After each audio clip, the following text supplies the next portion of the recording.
والسماء ذات البروج واليوم الموعود وشاهد ومشهود قتل أصحاب الأخدود النار ذات الوقود إذ هم عليها قعود وهم على ما يفعلون بالمؤمنين شهود وما نقموا منهم إلا أن يؤمنوا بالله العزيز الحميد الذي له ملك السماوات والأرض والله على كل شيء شهيد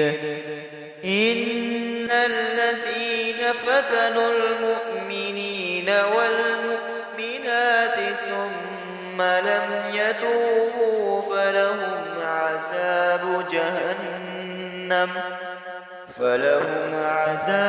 جهنم ولهم عذاب الحريق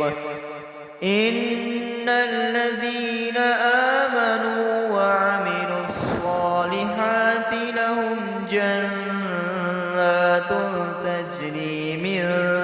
تحتها الأنهار ذلك الفوز الكبير إن بطش ربك لشديد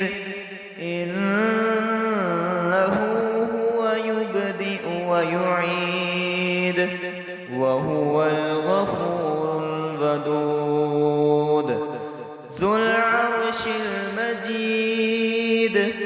فعال لما يريد هل أتاك حديث الجنود فرعون وثمود بل الذين كفروا في تكذيب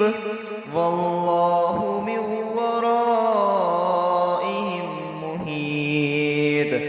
بل هو قرآن مجيد في لوح محفوظ